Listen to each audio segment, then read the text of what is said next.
All right, everyone. Welcome to the Graphics Programming Virtual Meetup. Today we will keep covering the PBRT book, and for triangle meshes, which is the most commonly used shapes in computer graphics, just as what we said last week.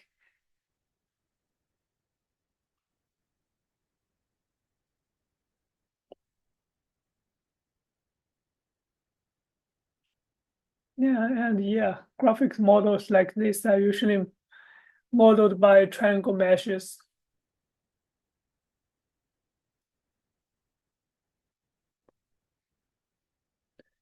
You can have a triangle shape implementation where each triangle stores the position of its three vertices, but that's highly inefficient. Instead, a more memory efficient representation is to store entire triangle meshes with an array of vertex positions.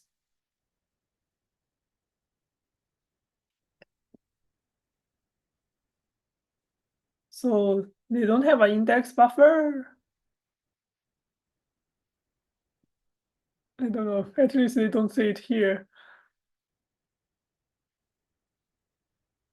To see why this is the case, why the array is more effective, consider the Euler, I will not try to pronounce that formula, but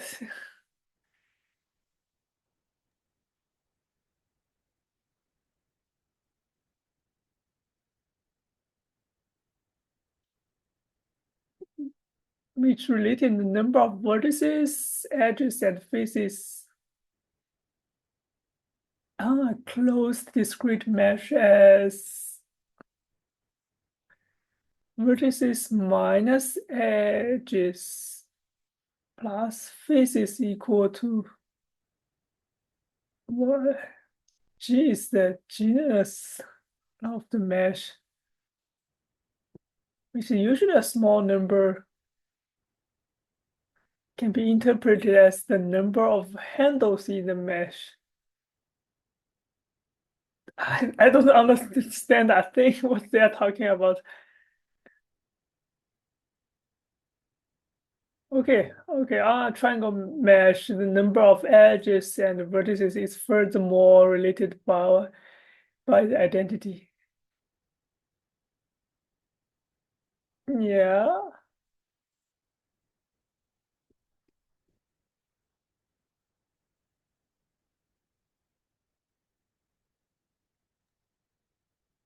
Are handles like a topological concept? Yeah, I feel like this is probably from topology or some other this kind of field, so I just don't understand. But yeah, for this part, it's like more natural, right? Aren't handles just holes?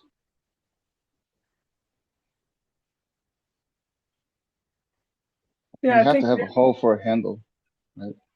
Yeah, looking at Wikipedia, they use holes as the analog. okay.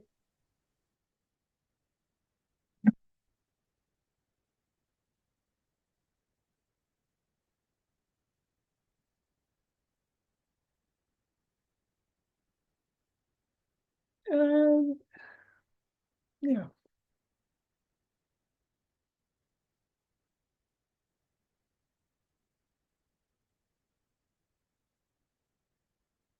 large closed triangle.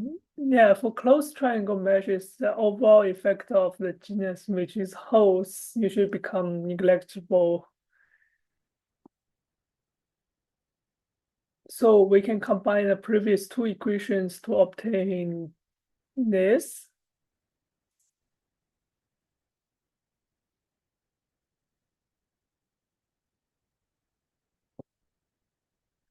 So there are approximately twice as many faces as vertices.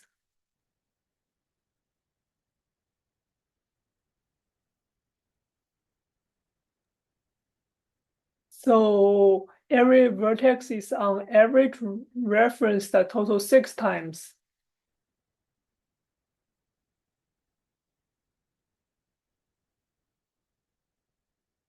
Yeah, okay, they do have indices. So when vertices are shared, the total amount of storage required for per triangle will be 12 bytes for offset.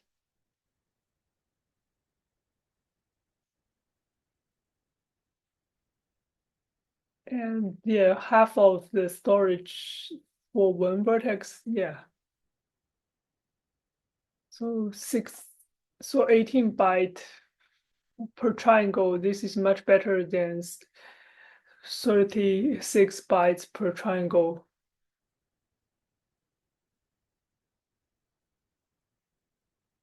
And yeah, it's even better if we consider per vertex surface normals or textual coordinates.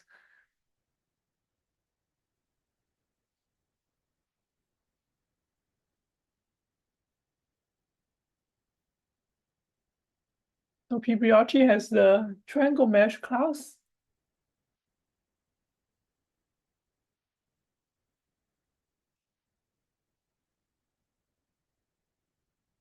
In additional to vertex position and vertex indices, per vertex normal tangents, vectors, and textual coordinates may be provided.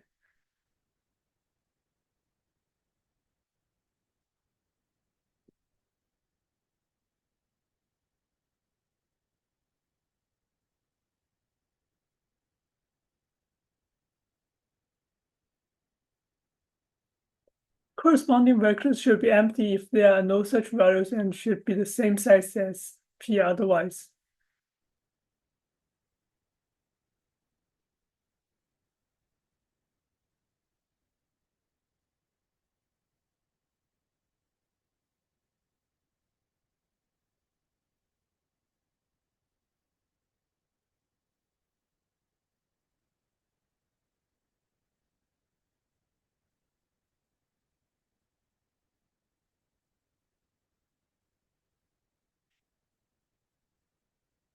The mesh data is made available via public member variables.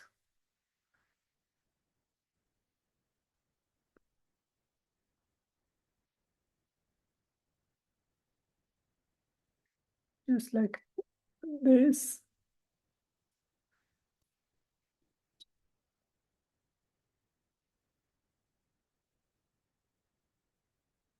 Although its constructor takes state vector parameters, triangle mesh store plain pointers to its data array.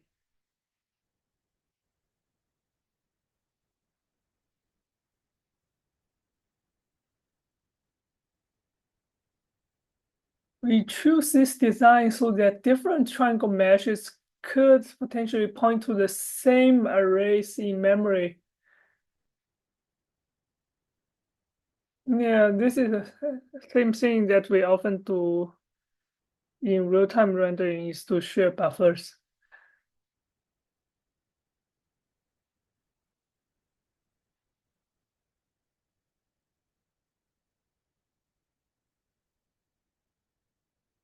Yeah, although PBRT offer capacities for object instancing, yeah, the scenes provided to it do not always make full use of this capacity. Oh, so they detect redundancy at runtime?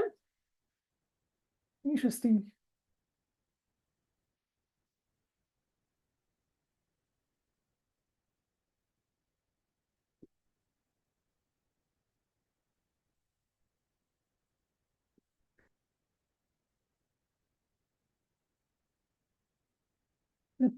Buffer cache class handle details of storing a single unique copy of each buffer. Its lookup or add method takes the vector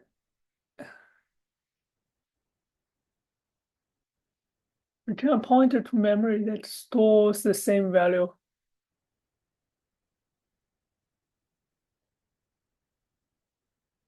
Made available through global variables in PBLT namespace.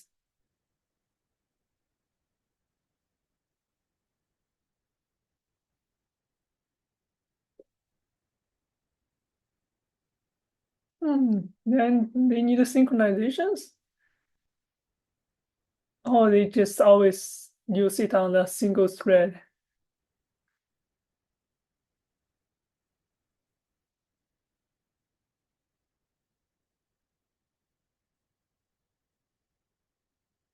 Yeah, allows concurrent use, then yeah, it's need synchronizations.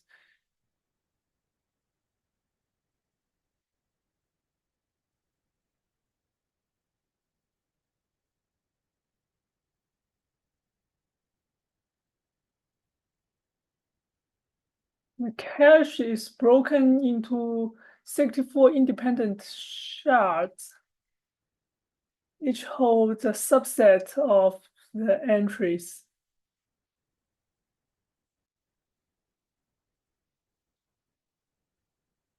And each shard has its own mutex.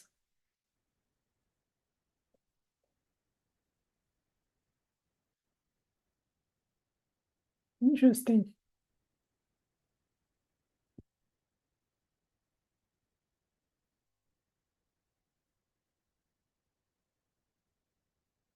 And buffer is a small helper class that wraps an allocation managed by the buffer cache.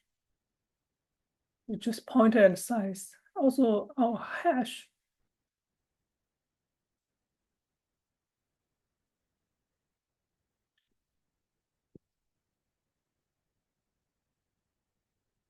And buffers constructor computes the buffer's hash, then stored in the member variable.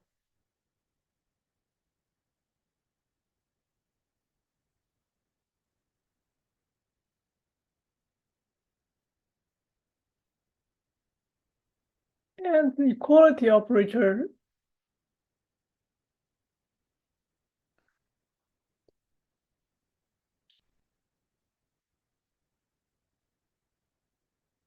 no, they actually performs a deep comparison.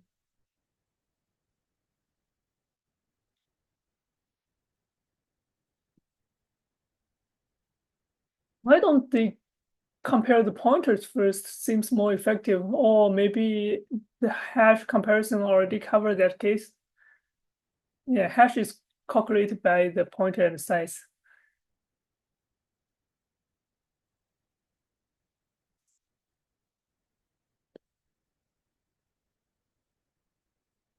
And buffer hasher is also used for support the unordered set usage, which, yeah, just return the hash.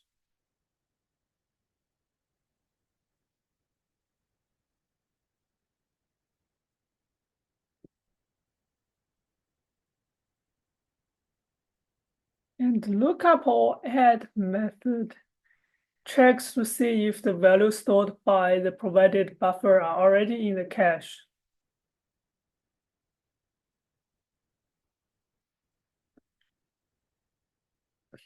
Otherwise,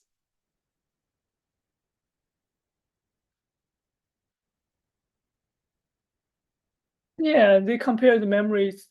Yeah, I was just talking about that why they don't compare the pointer first to shortcut. The memory could be, or the pointers could be different, but have the same memory, like reloaded the same. Yeah, I know. Just like why don't they compare it first? Because if the pointer is different, then oh, I see what you are talking. Oh, Like if they sorry. wrote the Yeah, same buffer just twice. if the pointer is the same, I say the opposite. Like if the pointer is the same, then you know it's definitely is the same. Yeah, if the pointers are different though, then it's still not a guarantee that they're Yeah. the actual If the data is pointer is different. different, then you can you need to check this whole thing.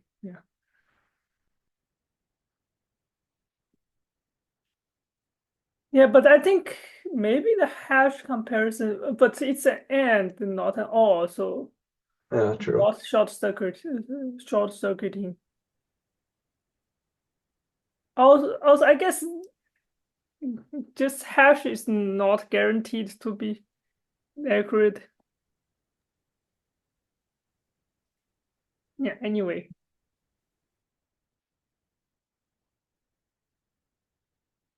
Look up or add which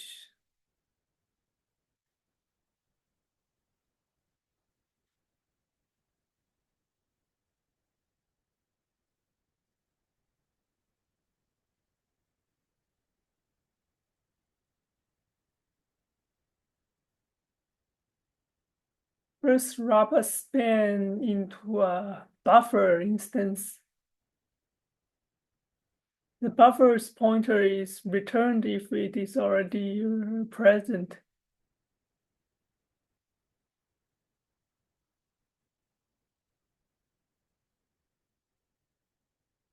Because the cache is only read here and is not being modified,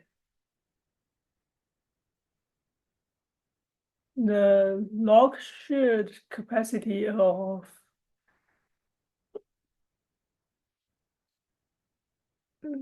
shared mutex is used here. Allow multiple threads to read the hash table concurrently. We read a buffer from a span.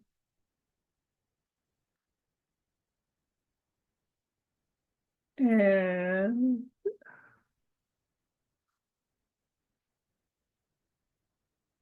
we get the shard index by the hash.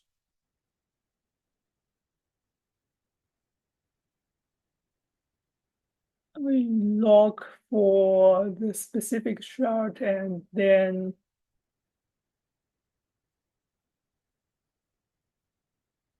just see if we can find it.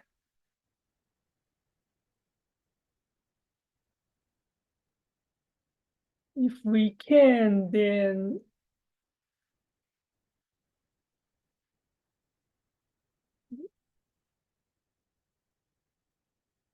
we just return a pointer. Otherwise, memory is allocated using the allocator to store the buffer.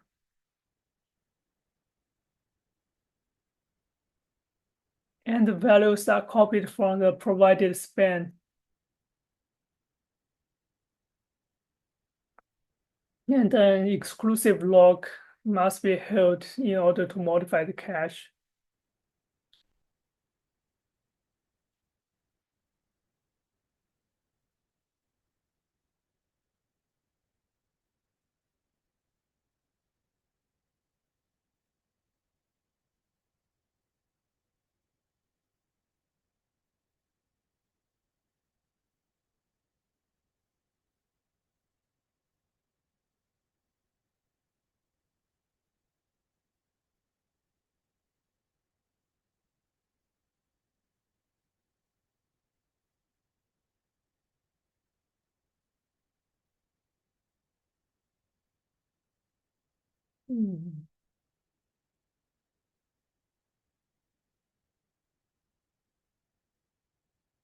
Okay, but they also have this special case where another thread, it's possible that another thread may have added the buffer to the cache before the current thread is able to.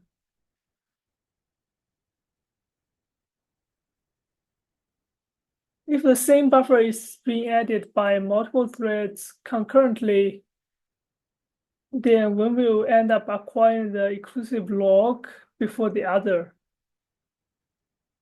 Oh, because they unlock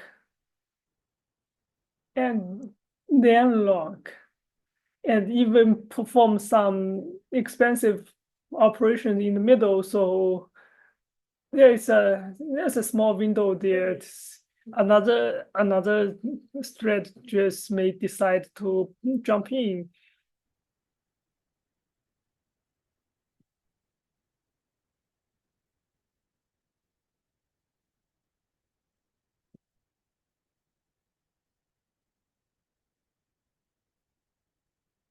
Well, in that rare case, a pointer to the already added buffer is returned and the memory allocation by this thread is released.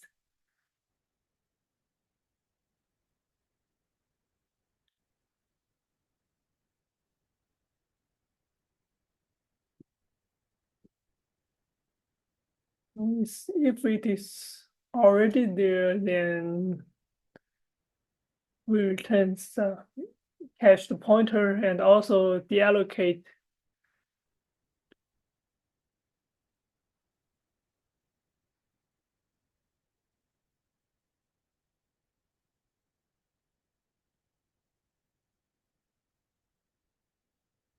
The triangle mesh after vertex position are processed next. Unlike the other shapes that leave the shape description in object space and then transform incoming rays from rendering space to object space, triangle mesh is transform the shape into rendering space and thus save the work of transforming the incoming ray into object space.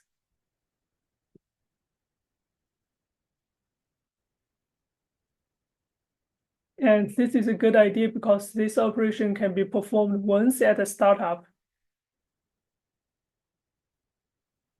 avoiding transforming rays many times during rendering.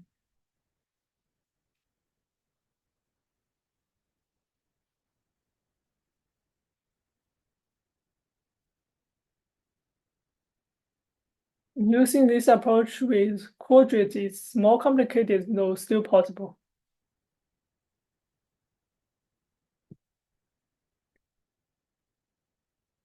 Yeah, it's still possible to store, for example, a sphere in the world space, which is actually what I did usually.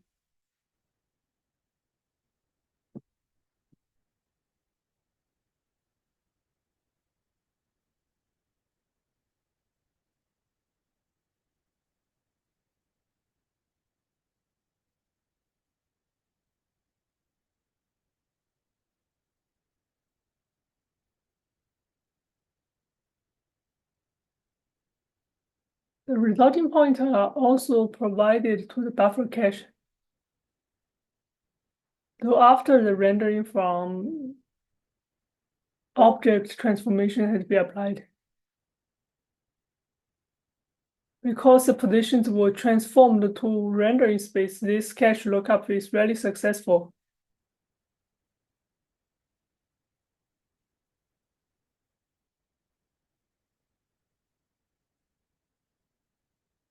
Vertex indices and UV texture coordinates fare better with the buffer cache.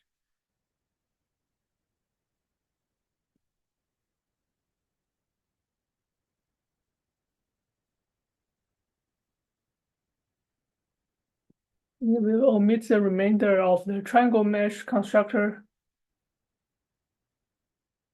because it's just similar to the positions. And the remainder of the member variables are like this, like normal UV. What is this?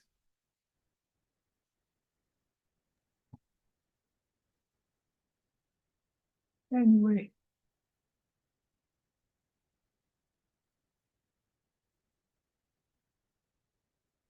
Yeah, I'm not a fan of single letter variable names.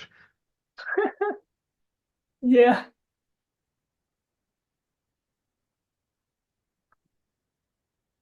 I think in the constructor, they must pass that vector with the full name. Not must, but they probably will with the, oh, Ugh.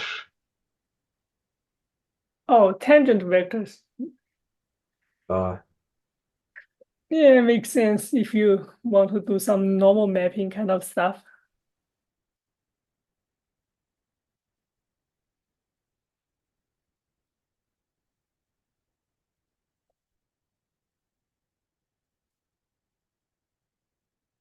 Okay, we also have a triangle class.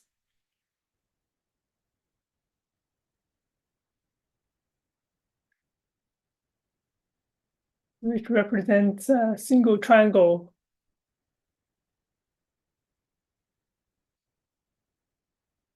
Yeah, complex things may have billions of triangles. It's important to minimize the amount of memory that each triangle uses.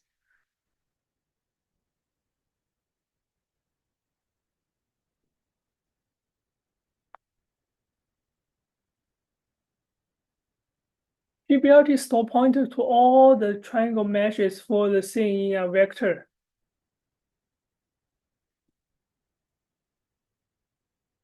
So each triangle can be represented using two integers, one to record which mesh it is part of, and another to record which triangle in the mesh it represents.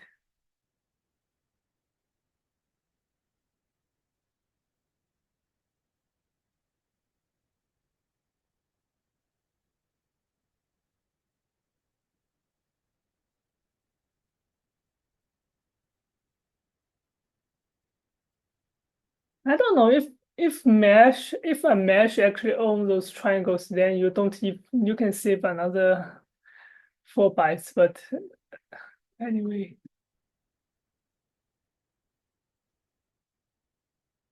yeah, I guess this way is easier to interop with the rest of the rendering system.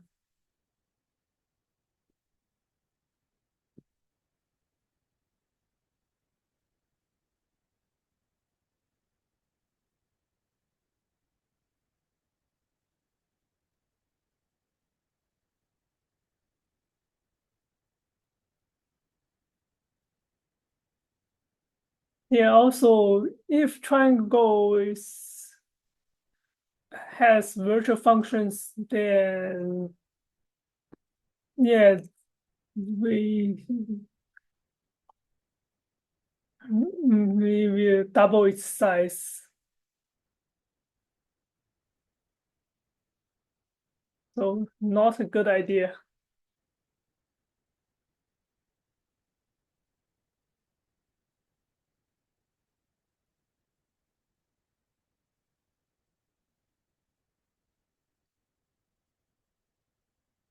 Bounding box of a triangle is easily found by computing a bounding box that encompasses its 3 vertices.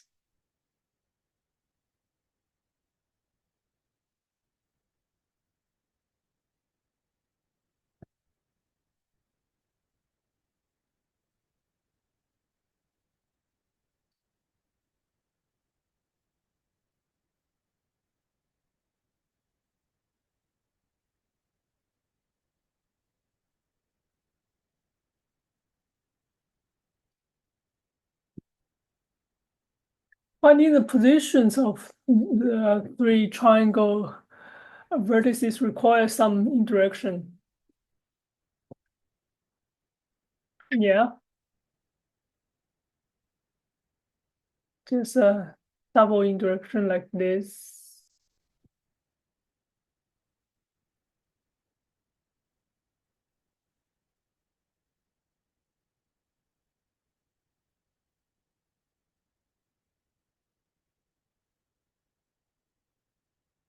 And there is a get mesh method, yeah, which is simplified a bit.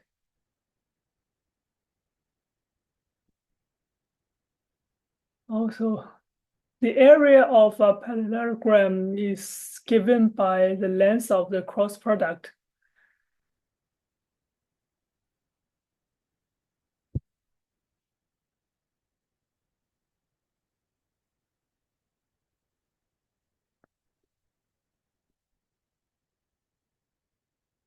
So area method is Yeah.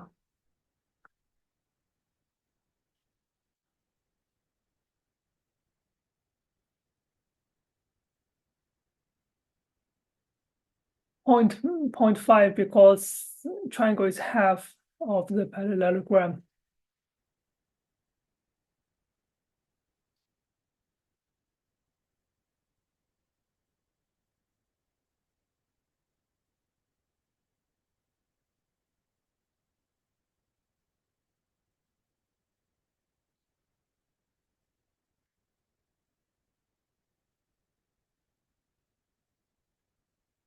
And bounding the triangle's normal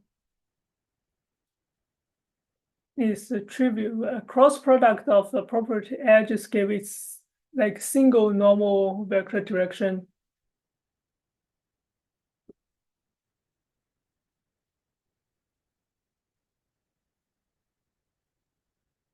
But whose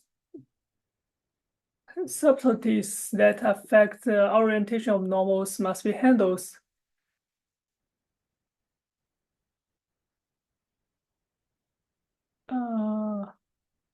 The first issue comes to the presence of per vertex normals.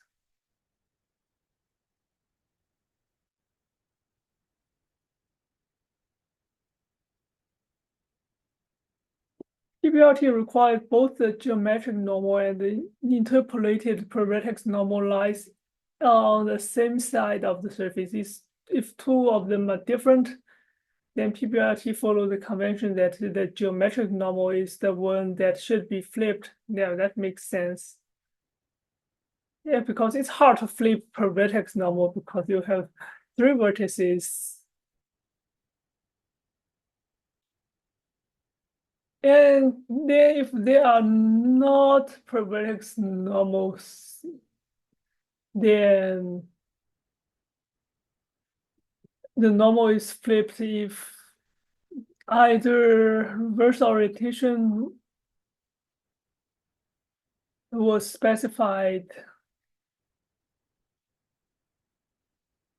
or the rendering to object transformation swaps the coordinate system handedness, but not both. Yeah.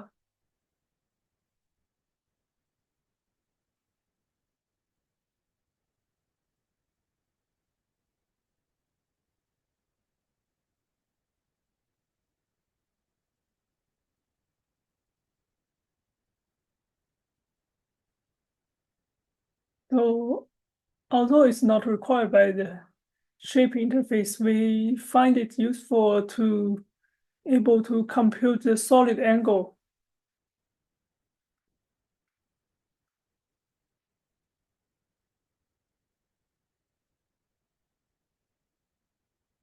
Get a triangle subtend from a reference point.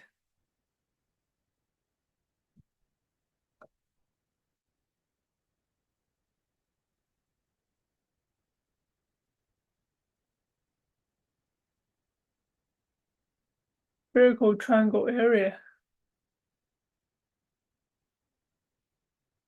I don't remember that, but they said it will work. So, I can guess what this function does. Just map a triangle into a sphere.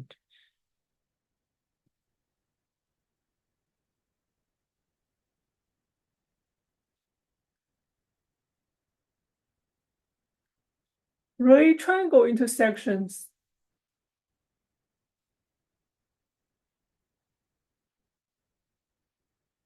PBRT provides a standalone triangle intersection function. Take a ray and 3 triangle vertices directly.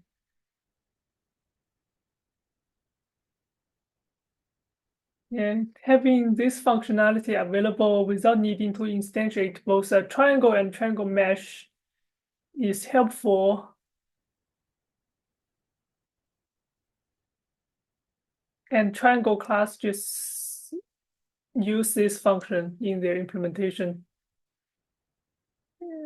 Wow, that's complicated.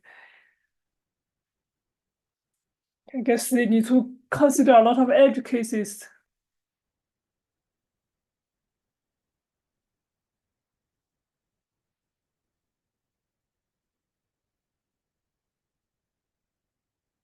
First, computing an FN transformation that transforms the ray such that its origin is at 0, 0, 0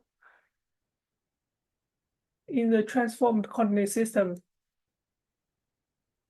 and its direction is along the z-axis. Triangle vertices are also transformed into this coordinate system.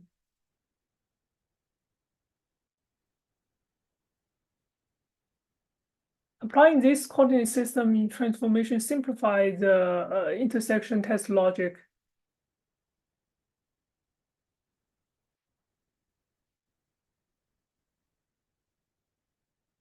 Also, this transformation makes it possible to have a watertight ray triangle intersection algorithm. Oh, that's nice. Intersection with tricky rays like those hit triangle right on the edge are never incorrectly reported as misses.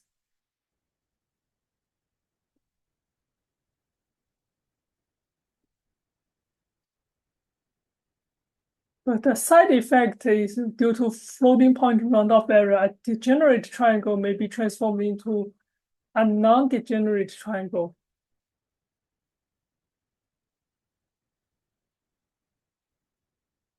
But if an intersection is reported with a degenerated triangle, later code will try to compute the geometric property of the intersection, and then we'll probably get NaN. Wait, So- how do you get a degenerate triangle? Is it just NaN somewhere in the definition? I think if, for example, on a line, just 3 vertices on a line, something like that. Or yeah, Yeah. that would make sense. Any triangle with 0 area is a degenerate triangle. Yeah. Ah,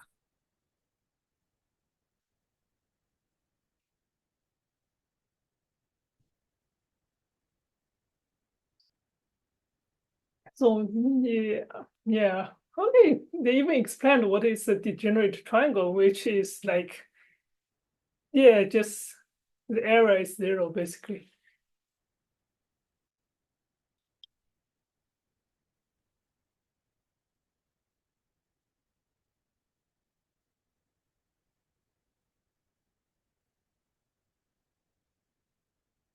So there are 3 steps to computing the transformation from rendering space to ray triangle intersection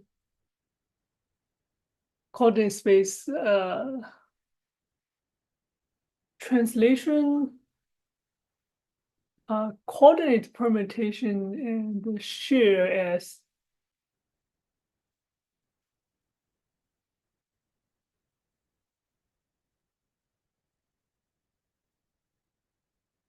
so rather than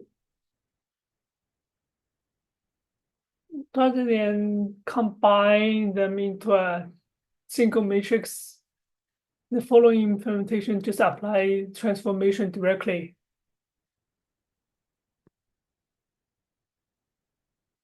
Makes sense.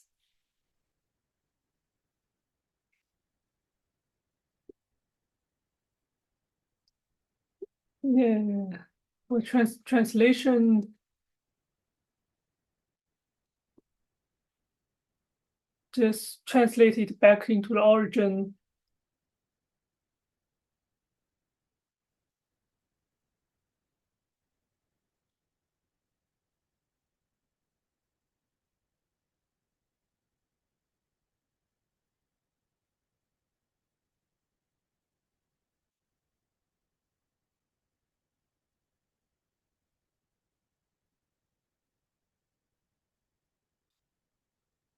And next, the 3 dimensions of the space are permuted.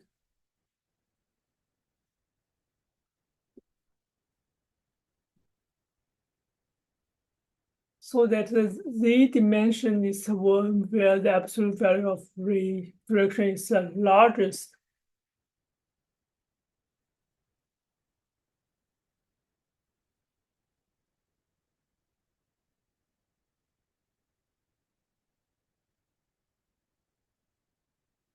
And the x and y dimensions are arbitrarily assigned to the other two.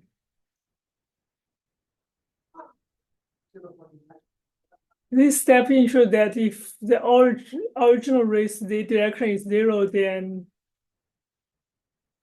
yeah, a non-zero magnitude will map to plus z. So if the race direction has the largest magnitude in x, the permutation will be like this.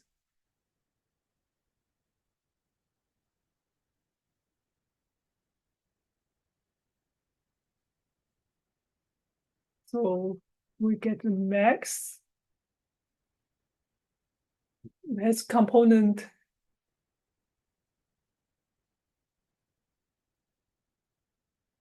and just get another two axes and then let's do some permutation.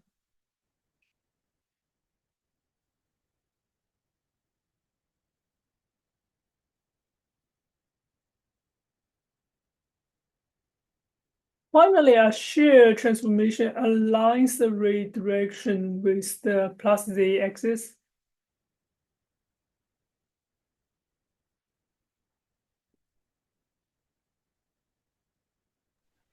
Sorry, with the permutation, why do we need that?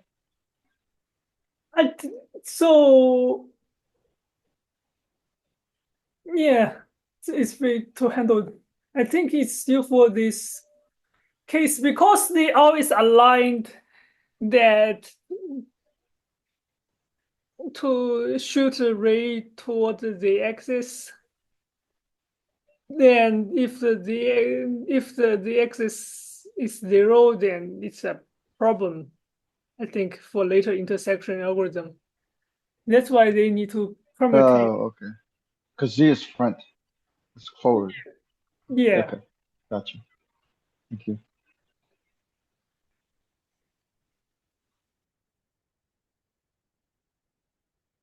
Finally, a shear transformation align the redirection with the plus the axis.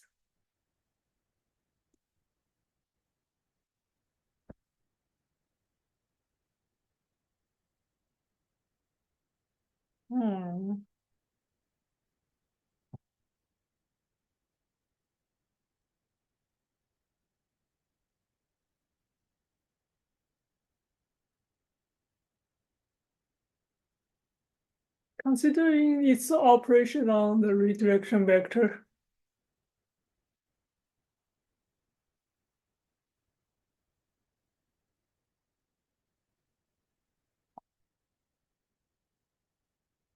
Will be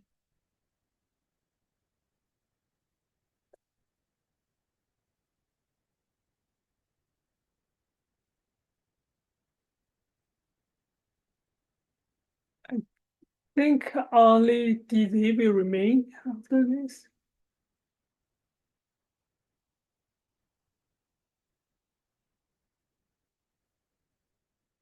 Well, no, only x and y dimensions are shared. We can wait and share the z dimension only if the ray intersects the triangle.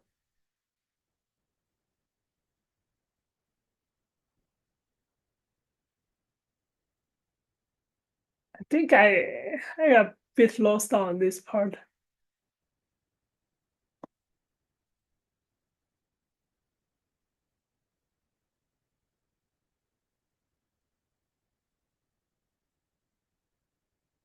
Note that the calculation for the coordinate permutation and the shear coefficient only depend on given ray and independent of the triangle.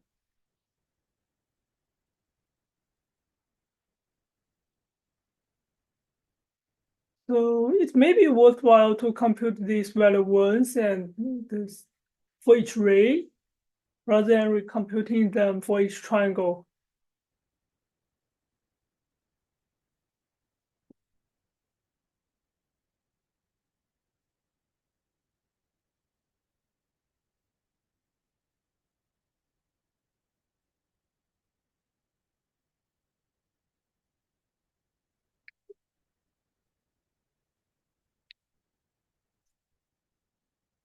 With the triangle vertices transformed to this coordinate system, our task now is to find whether the rays starting from the origin and travel along the z-axis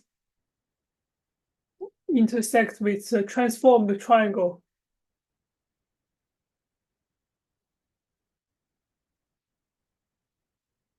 Yeah, because of the way coordinate system was constructed, this problem is equivalent to the 2D problem of determining if the XY coordinates are inside the projection of the triangle. Oh, yeah.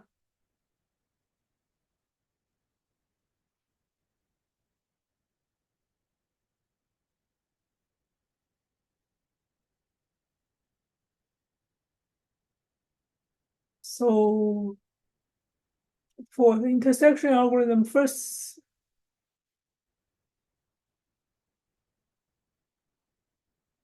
yeah, the length of cross product of two vectors give area of the parallelogram is defined. They already said it a bunch of times here.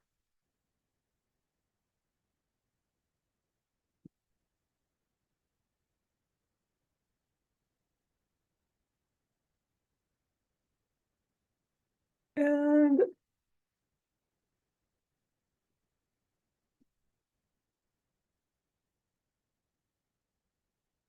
yeah, this is just the area of the triangle.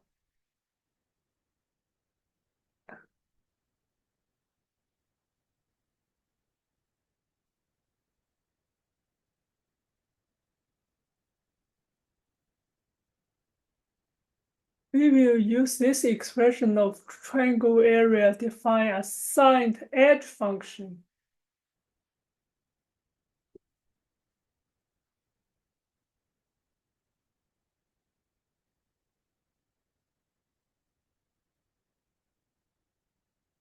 Giving two vertices P0 and P1, we can define a direct edge function E as a function that gives twice the area of triangle, giving P0 and P1 and another third point.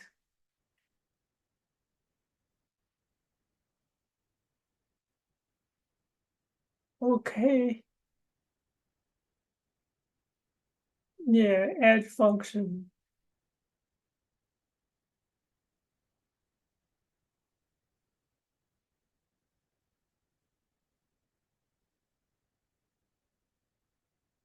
And yeah, I think this is a good visualization.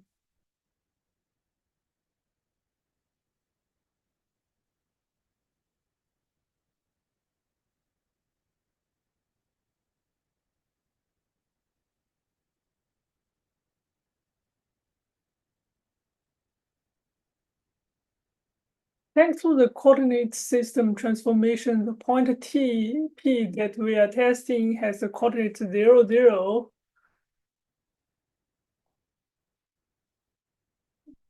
Which further simplify the edge function expression.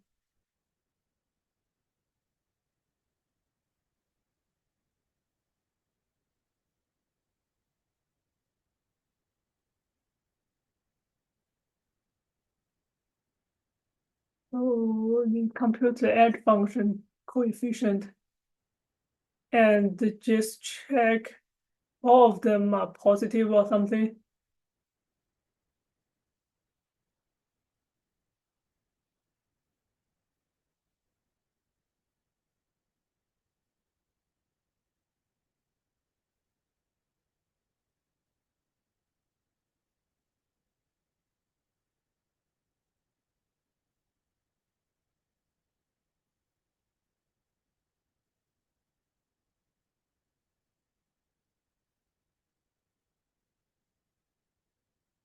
Oh no, yeah. If all of them are in the same direction, then yeah, there are no intersection.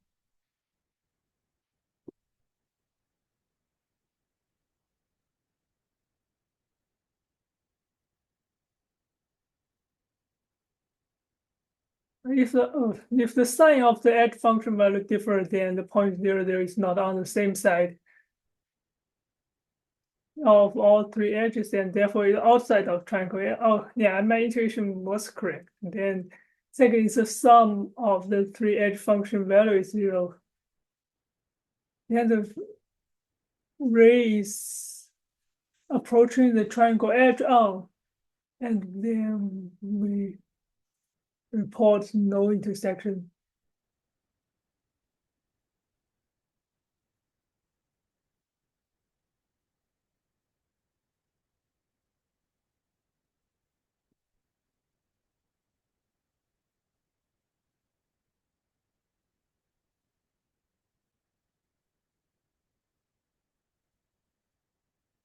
Yeah, because the restart origin has unit length is along the plus the axis, the coordinate value of the intersection point is equal to the intersection parameter t value.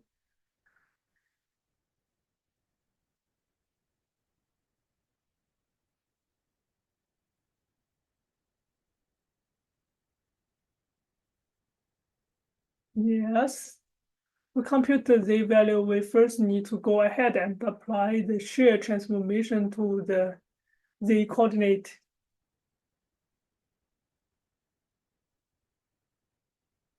And given these z values, the barycentric coordinates of the intersection point in the triangle can be used to interpolate them across the triangle.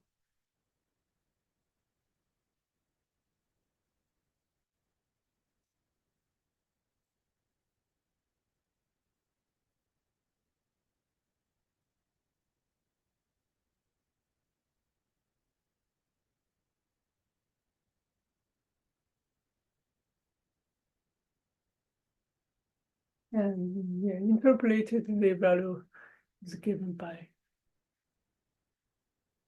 this interesting approach, like the ray triangle intersection algorithm that we usually know is just directly use barycentric coordinates rather than using this. But I guess this is probably more efficient. I need, like, if they have reference on what this algorithm is called or something, I need to read further on this. What is the name of the ray triangle intersection algorithm we usually? It was like Muller-Trombert was one of them. Yeah, this. Trombor. Yeah, this one just directly use the barycentric coordinate.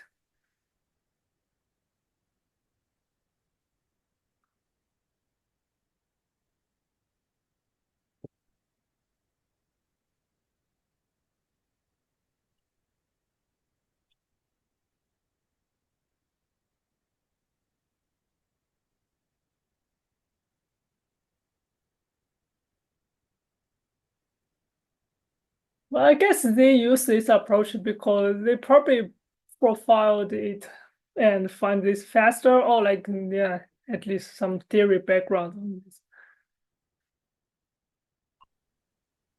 Save the cost of floating point division to compute BI in the case where the final t value is out of range of valid t value.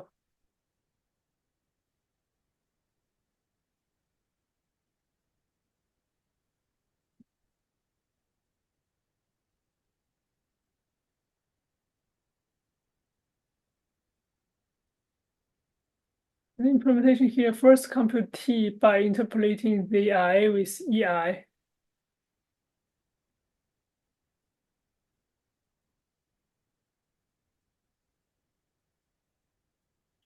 I'm a bit lost at here.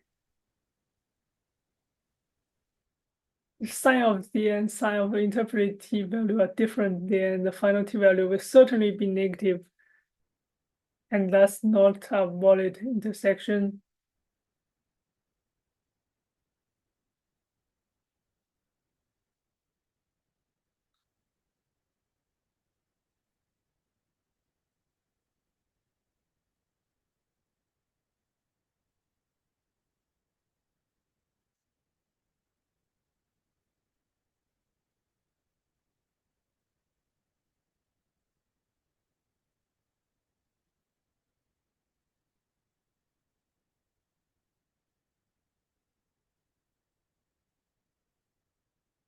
And given a valid intersection, the actual barocentric coordinates and t value for intersection is found.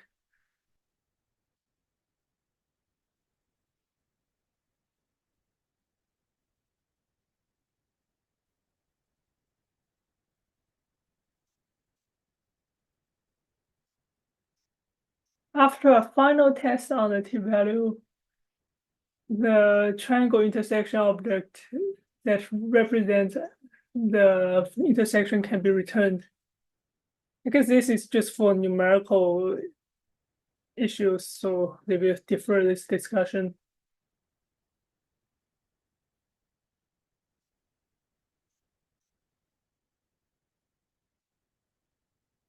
And yeah, triangle intersection just record the barocentric coordinates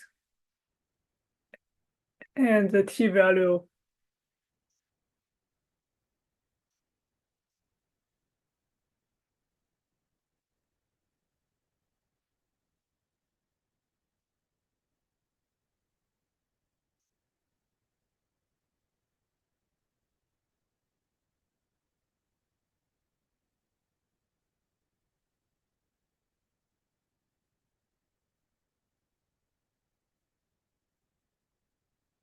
And for the triangle intersect method, follow the form of early intersection method, which is,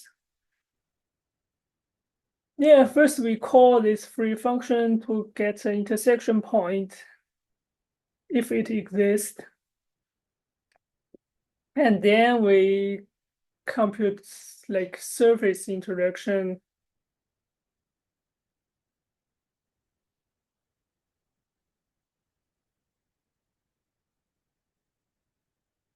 And triangle intersection P is similar, but it's just simpler.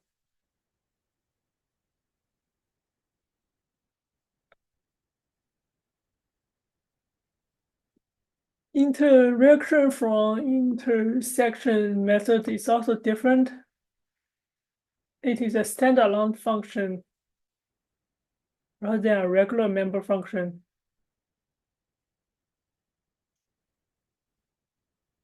A call to it is thus not associated with specific triangle instance.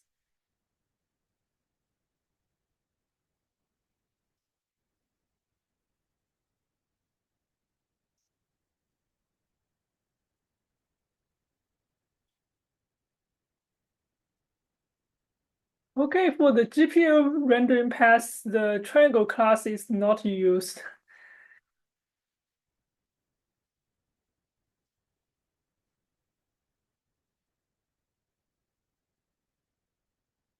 There, the representation of triangles in the scene is abstracted by the re-intersection API. Oh, yeah. Because they use the hardware accelerated stuff. And yeah.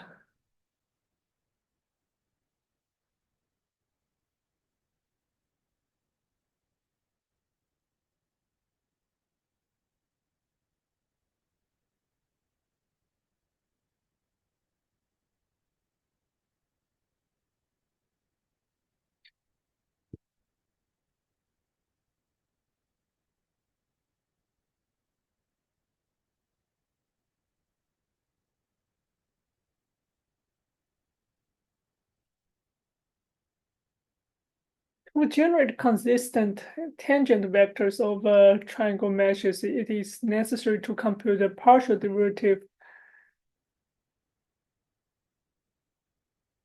partial P, partial U, partial P, partial V. Using the parameter U, V values at the triangle vertices. If provided.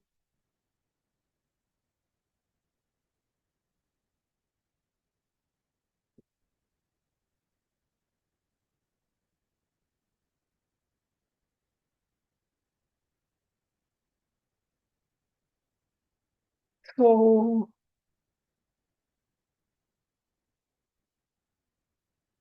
P is the position and UV are the UV coordinates.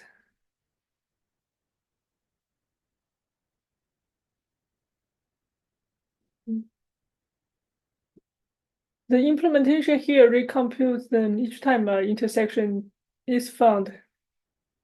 Although this results in redundant computation, the storage saving for large triangle meshes can be significant. And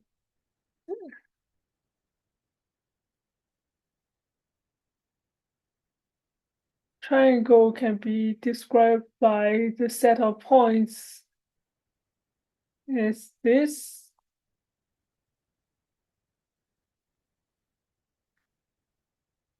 Yes.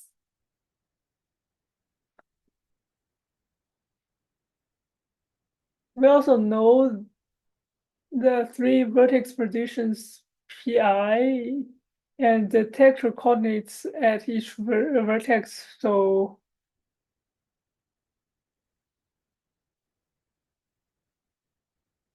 yeah.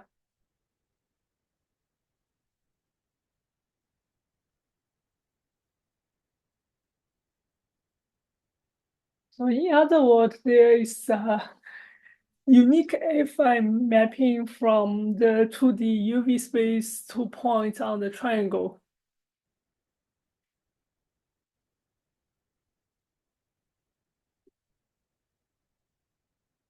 Yeah, to compute expressions for partial U, partial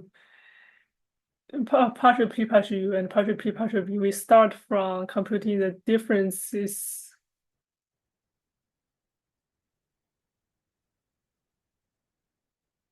Giving the matrix equation.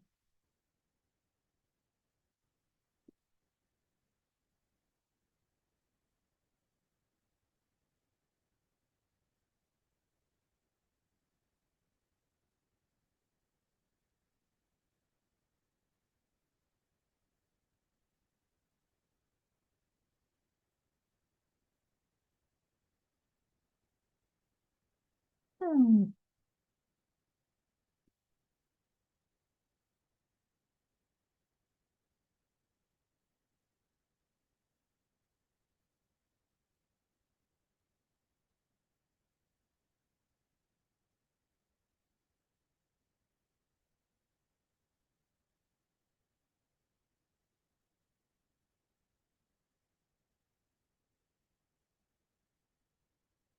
Hmm.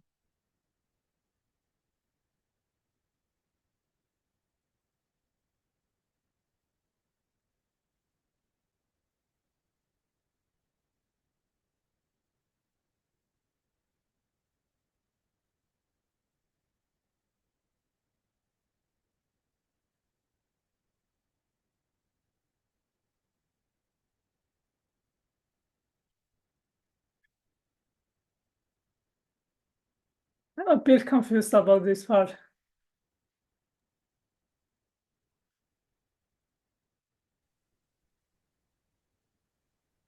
Like, aren't P themselves vectors? Or points, I guess. So what does this mean? Usually, point minus point's a vector. Yeah, so what does this mean? Uh like so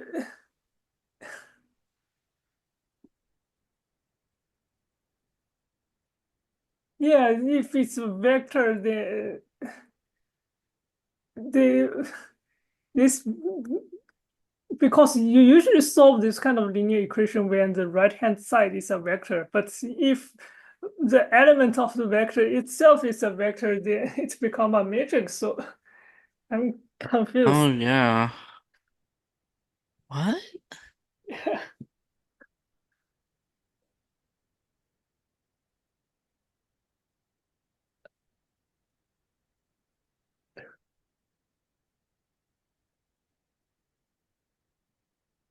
I mean, it looks like P0, 1, and 2 are not vectors themselves, but just the Yeah, I guess one they are. Yeah, coordinate axis. yeah, maybe probably coordinate axis. Yeah, otherwise the partial, even the partial don't make sense. Right. Like if P is a vector, then people usually don't use this partial notation.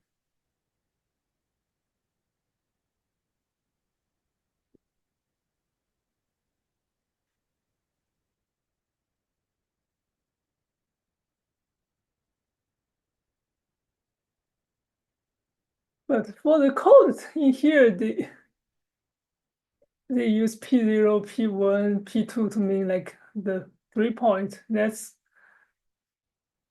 I guess that's my confusion comes from.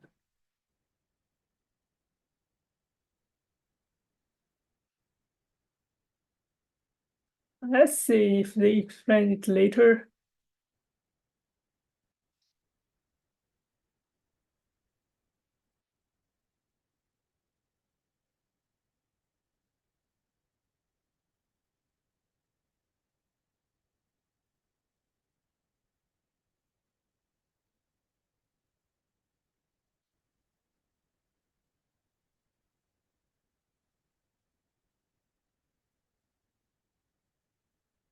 Oh, the partial is a vector. Yeah, so if the partial is a vector, then yeah, P must be a vector.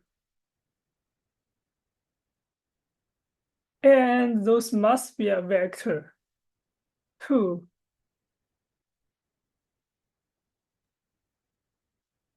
I guess this is just some kind of matrix calculus or something like we never learned. I suppose so. Yeah. We want to stop for now. It's been an hour or so. We're Yeah, not sure. even, we're about halfway through. Do you want to finish this part before we stop? Sure. Get to the sampling. Yeah.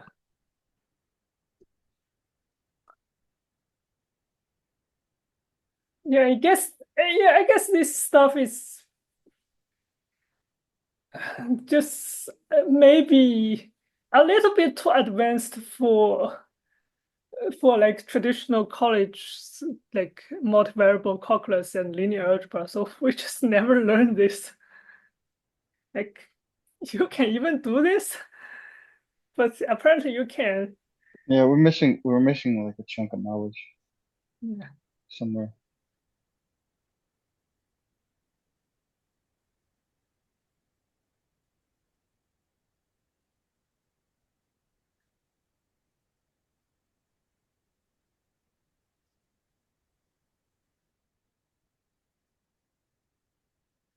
So yeah, this is the code to compute the partials. Triangles UV coordinates are found by indexing to the UV. Otherwise, a default parameterization is used.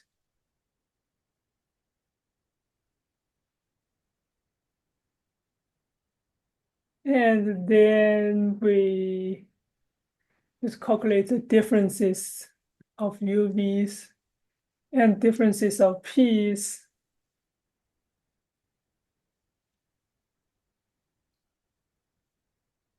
And do the determinant, which is this. determinant of this, I guess.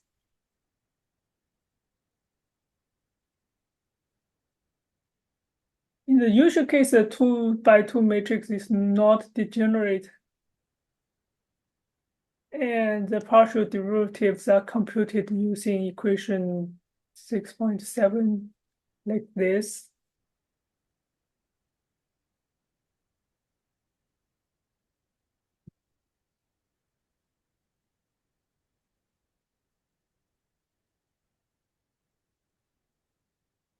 But there are cases where user may provide UV coordinates that are bad,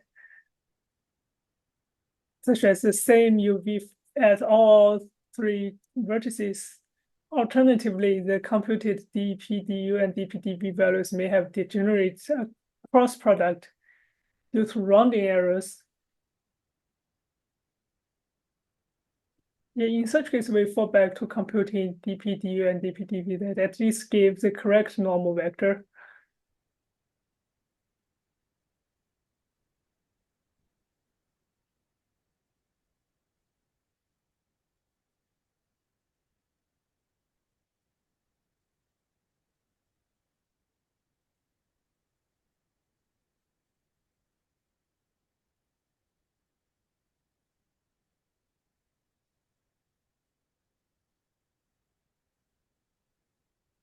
So to compute the intersection point and the UV coordinates at the hit point, we just use a barycentric coordinate.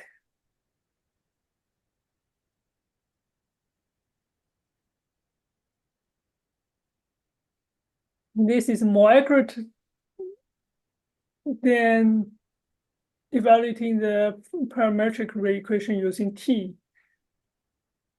Okay, interesting.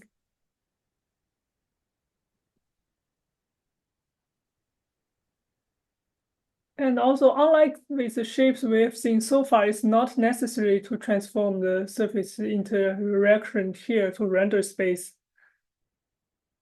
since the geometric per vertex value are already in render space.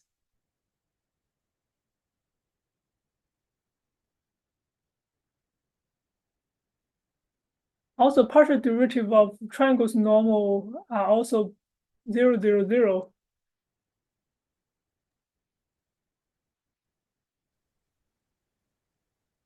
Since it is flat.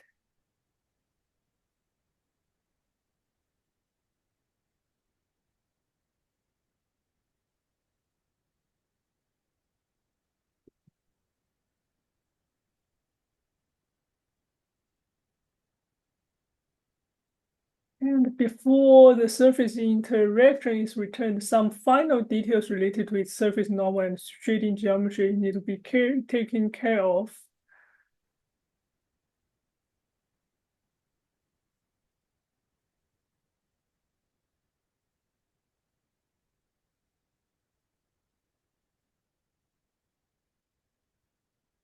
Yeah, initialize the geometric normal and as a normalized cross product. But work well for most shapes, but in case where triangle mesh, it is preferable to rely on an initialization that does not depend on the underlying texture coordinates.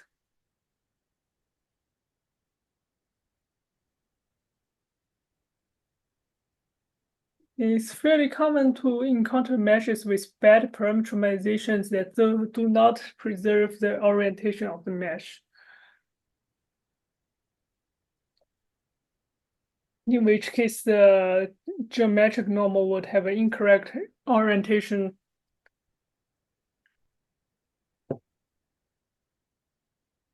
So they instead just calculating the geometric normal using the edge vectors.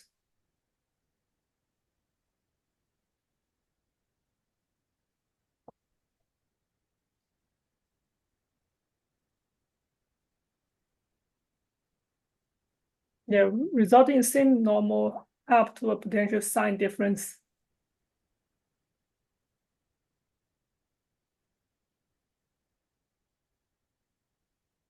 3D modeling packages generally try to ensure that triangle in a mesh has consistent winding orders.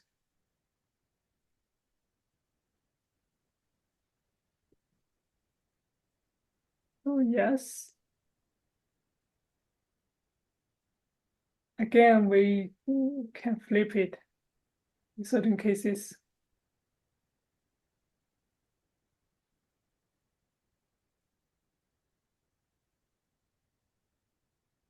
With triangles, the user can provide normal vector and tangent vector as the vertices of the mesh.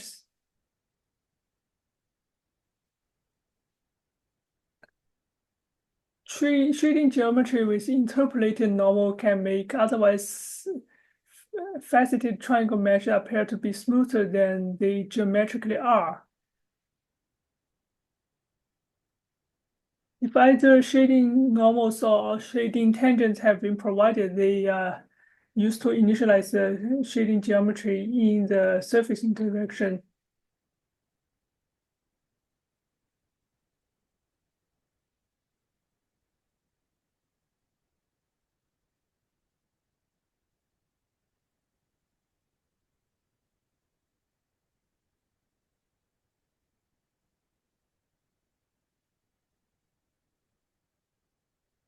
For shading normal, we just interpolate among the appropriate vertex normals. Yeah.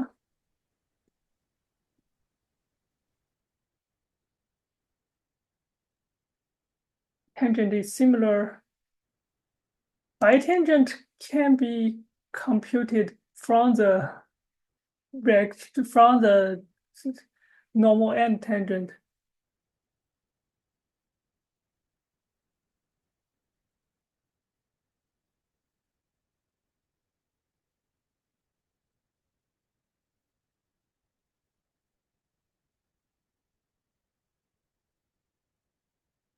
Yeah.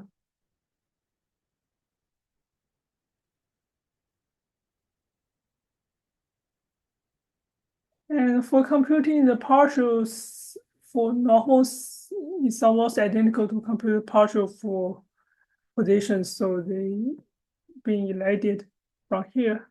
Yeah, all right.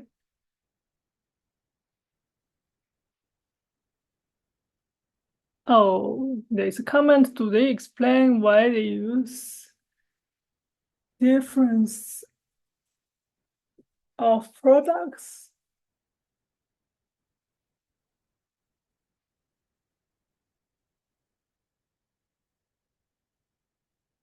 I guess it's appendix.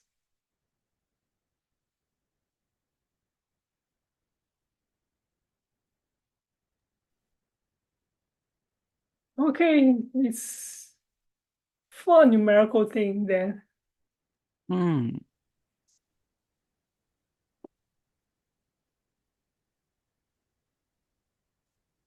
I think something that's apparent from the reading of the text is just how many little details can screw up a rendering because of the, degenerates and catastrophic cancellation and all sorts of things. And Yeah. you don't just do the math. It's like, well, you do the math, but you make sure that nothing's screwed up such that you get useless results. Yeah, which Oh. for toy projects we usually just don't care, but for like something robust, then yeah. Yeah. I don't think we actually need to do the second part of the chapter if we don't want to, because it has the little red triangle. In the triangle meshes. Yeah, we can skip that.